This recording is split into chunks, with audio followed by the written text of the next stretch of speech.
Our son Louis was diagnosed with cancer when he was 22 years old.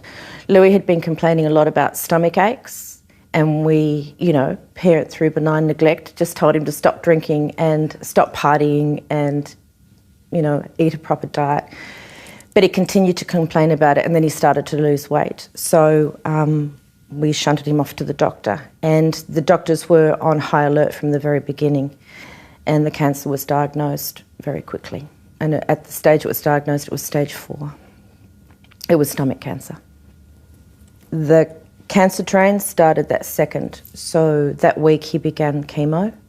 There are no words to describe the feeling. It's your worst nightmare. That's not even an appropriate word. It hits like a fully loaded train. It absolutely shatters the life that you think you have. Shatters it to a gazillion pieces.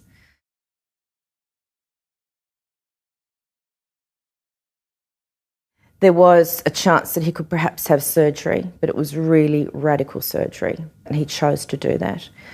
But it was an 18-hour operation, and they removed his stomach, and they removed the majority of his bowel and any associated organs. It's so bewildering that you just need to get guidance and support wherever you can find it.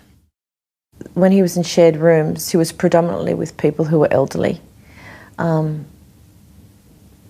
In fact, I can't think of anyone who was about under 70 that he had to share a room with. So that, from a psychological perspective, was very difficult for him. He could have done with someone independent of everybody, that he could talk about what was in his mind and in his heart. Cancer is a very expensive disease, so even if you are having your treatment in a public hospital, when you're at home, there are so many medications that you need and so many things that you need from the pharmacy every day, and a lot of those aren't prescription things, they're just things to assist with chemo.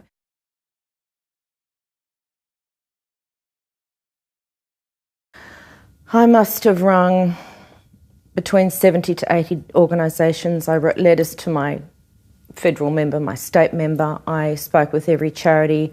I spoke with every government organisation. I rang the churches in the area to see whether perhaps people in their congregation could assist. I rang nunneries. I rang absolutely every organisation that I could think of. There was nothing available at all. Nothing. It was unbelievable.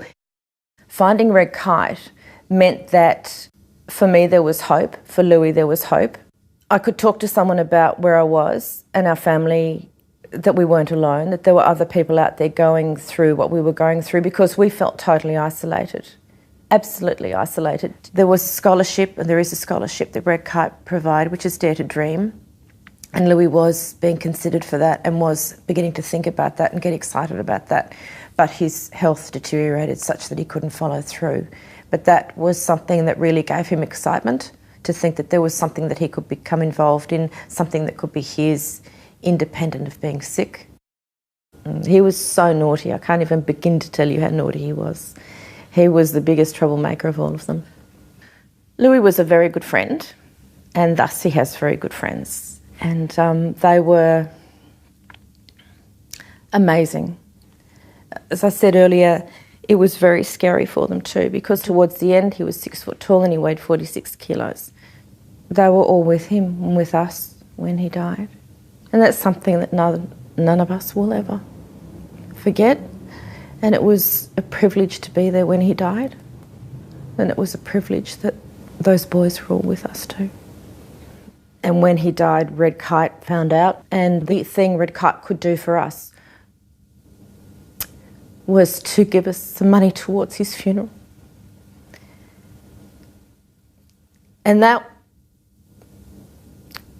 was surprising, and it made a big difference to us. We felt supported then too. It was amazing.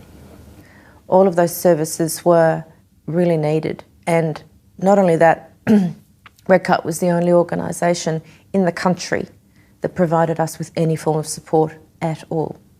So that's why it was also so cherished by us.